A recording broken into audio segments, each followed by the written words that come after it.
Hi, I'm Euge Valovirta, and this one is about RS Drums progressive Prodigy Simen Sandnes signature drum plugin for Kontakt. Let's listen a song first I wrote, inspired by Simen's amazing playing and the sounds from his drum kit inside this Kontakt plugin. Heavy metal.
Right, so this is the mix. Let's listen the whole thing. I go briefly through the guitar and bass and then let's focus on the actual subject of this video.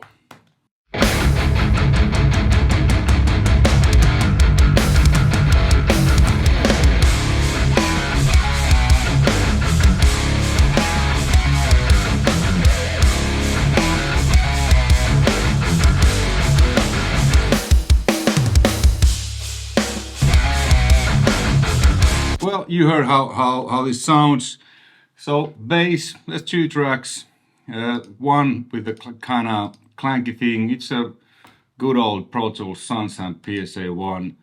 Little bit compression and EQ, taking out some, lower mid mod, adding some nice peak attack. And the second bass track, it's just one performance. It's a Mammoth Banshee early access available, okay, whatever that is. So this is doesn't say what brand, I don't remember. Well, you know probably. Mammoth, great dangle plugin. So this is the second track, and then little bit of compression, kind of similar EQ, adding a little bit more low end, and they go to a bus, and then I'm setting them to the, Yamaha SPX90 Symphonic preset Nearings plugin. The bass, the whole package sounds like this.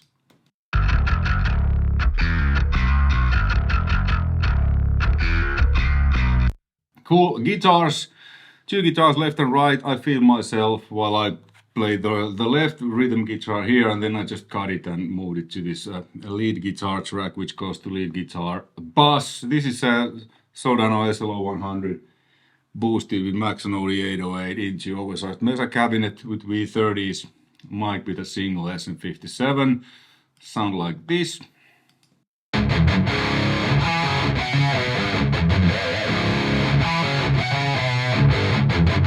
And the usual, if you've seen my other video, Sooth.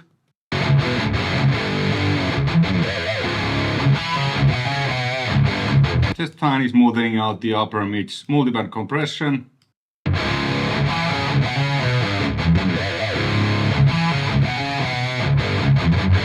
Whenever there's this low, it changes them down so that the sound isn't muddy. Notched out a couple of frequencies, 3K and 6K. Then some basic EQ, checking out some lows, you know, some highs, adding some highs, checking out some upper mids, some lower mids, and that's it.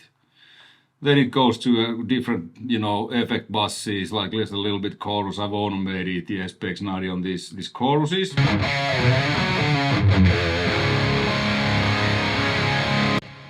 You hear there's a little bit delay, so I'm automating the sends to circular delays to a 3000 harmonizer, and then to this SPX90, the symphonic preset, adding a little bit of AMS delay, so that the chorus is kind of more airy.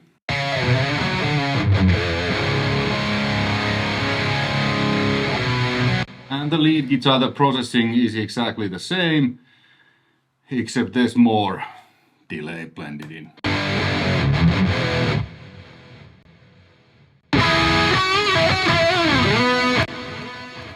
Like you hear.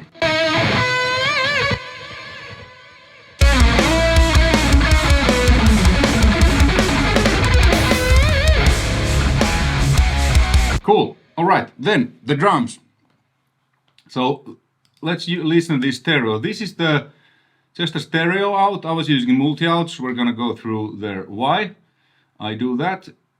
And this is the first preset, the default preset number 1.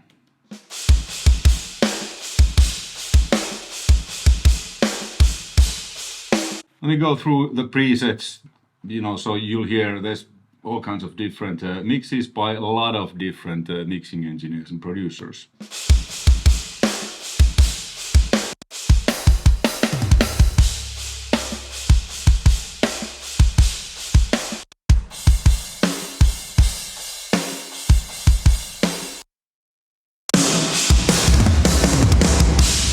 This is explosive, which is pretty cool because Simen plays in the Norwegian Shining. I used to play many years in the Swedish Shining.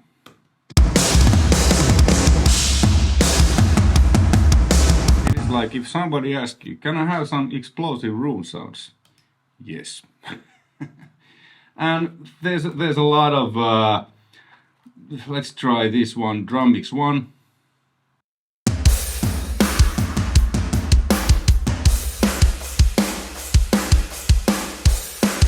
This is really nice.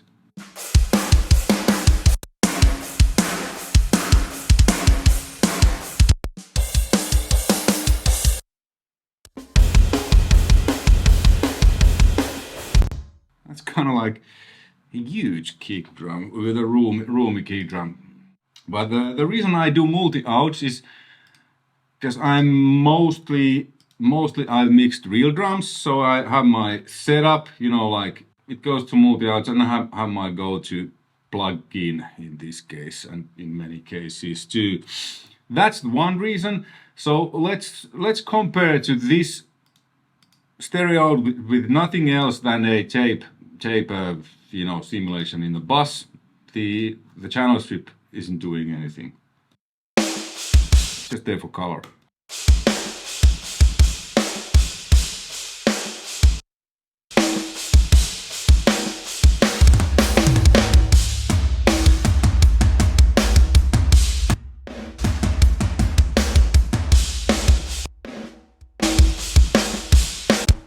Here I'm adding just a little bit punch and stuff. So kick, I added a tiny bit of compression to kind of make us. I heard this drum sound for this song kind of like a little bit like Andy Wallace, so I wanted to have that really snappy kick drum, kind of Andy Wallace style. Then I took out a tiny bit of like 900 kind of basketball and tiny bit of 4.5K, that snappy thing. And then the compressor, this is E series compressor, the desk is G series.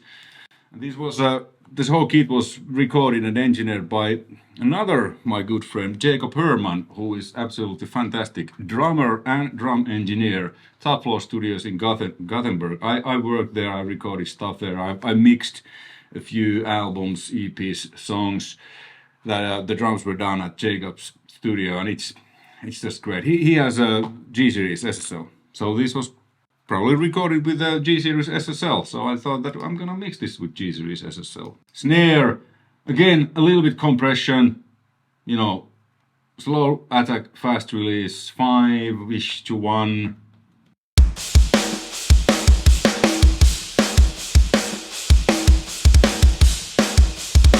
Just get a little bit more check from the snare, and I added tiny bit of 2.5K and tiny bit of 200.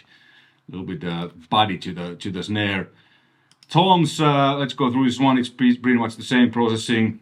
I added some bottom, took out some lower mid kind of walk thing, added some top and compression. Again, we can listen the intro, because there's the floor tom 2 very apparent. So let me bypass the compressor and the EQ and you hear, hopefully.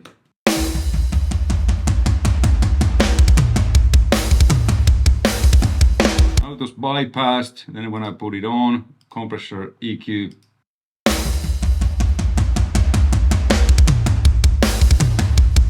Just a little bit more kind of aggressive. That was about it.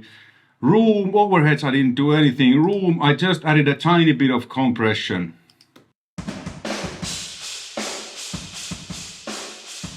This is as it was in the preset, there was probably compression, but I wanted more.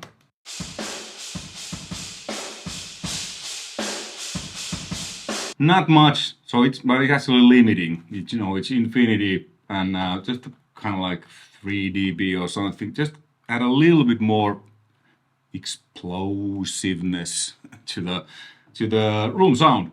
So that's it. So that's the thing. And then another thing is I use the side chaining quite a bit with many other stuff, not just drums, but sidechain compressor. So I'm sending this from the kick to this track spacer, which is on a bass bus. And what it does, it ducks down the frequencies that most collide with each other, so I don't have to worry about that. So it ducks down the bass guitar. Let's listen to drum and bass soloed.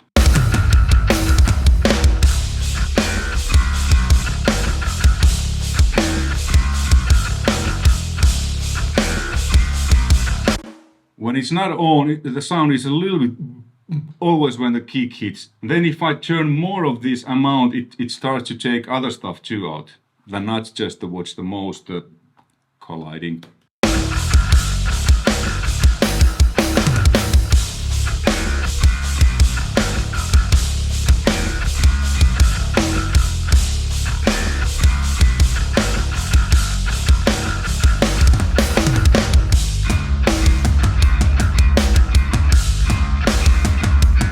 The kick also hits through a little bit better. I had the same thing on the rhythm guitar bus, but just very, very mildly.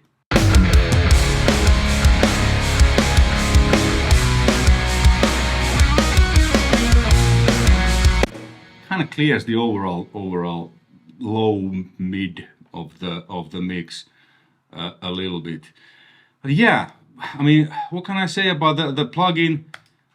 This is, there's your mixer, so you can insert. This is actually pretty cool. There's a lot of insert points. So there is 1 band, 3 band, solid G, but that's probably, modeled after Jacob's, SSL G series EQ. I could have used this because it's exactly like the SSLG plugin I just showed you and used, but it's kind of, I like to do it in the DAW, so I don't need to open this. So first I dial a sound, where in this case I just use the default preset, like, yeah, this sounds cool. Then when the mix progresses, there's guitar bass, like, fuck, I feel like I need to add a little bit top or a little bit bottom to the snare. And it's so easy to do here while you're in the DAW and not to open this plugin. But of course, if you're using stereo out, then you can open the plugin and basically do, you know, a lot of things here. There is a compression. It's basically everything you need. Some saturation, tape saturation, transient designer. You know, you can add more attack and sustain. Basically what I did with the SSLG's channel strip compressor, reverb, plate reverb. There's a lot of stuff. Then there's like a sub mixer where you can route stuff to, you know, how you route them inside. Kind of like what I've done here. Well, I haven't really routed anything. This is very simplified, you know, multi-out. You can add one shots to kick, snare, toms. Many times you can, in these similar plugins, you can only add one shots to kick and snare, but here you can add also to the toms. Envelope filters, you know, you can, you know, tweak the ring and the sustain and the, you know, of each drum. And then here is Siemens grooves. There's a lot of cool grooves. He's an amazing drummer. Cyhra, we toured with Siemens band Evergrey. He plays also in Evergrey. Last year, I think we did like 25 shows, 20 shows or something. And I got to see Siemens play really closely every night. Fantastic player, and he has this really forward moving style, which is really apparent in these beats, because these are played by him and recorded by Jakob Herrmann. So let's choose, because this is 160 BPM. So I basically used the beats and fields of this. This is the halftime. I think the first beat is this one. Yes, and then I used there's this tom groove. And then there's faster beats, 160. So how I many times write songs, and especially these YouTube intro songs, I just go through the beats, whatever library I'm using, this or Eloy or MDL drums or Cream drums, different beats by different drummers. And then I'm just jamming with the drummer, going through the beats. And if so, hey, this is great riff with that beat. Okay, yes, let's move the beat from here. So here I've just consolidated this, but there's, you know, different beats. And that's how I kind of build a song. So it's almost like back in the day, you go to a rehearsal place and jam with your drummer. You come up, you say to a drummer, give me something cool. You come up with a guitar riff, and then, so I write a lot of stuff just like that. Like in this case, just went through the beats, and I really like the 160 BPM beats here. Then I kind of wrote this fairly simple drop D flat, you know, song, and there's a stock mania. This has a lot of cool stuff.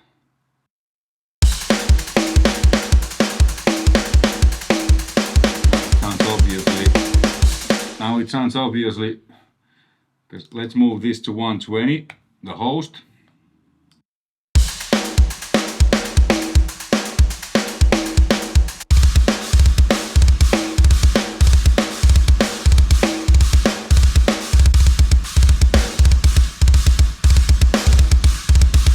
Okay, let's put my session back to 160, and there's metal China groove.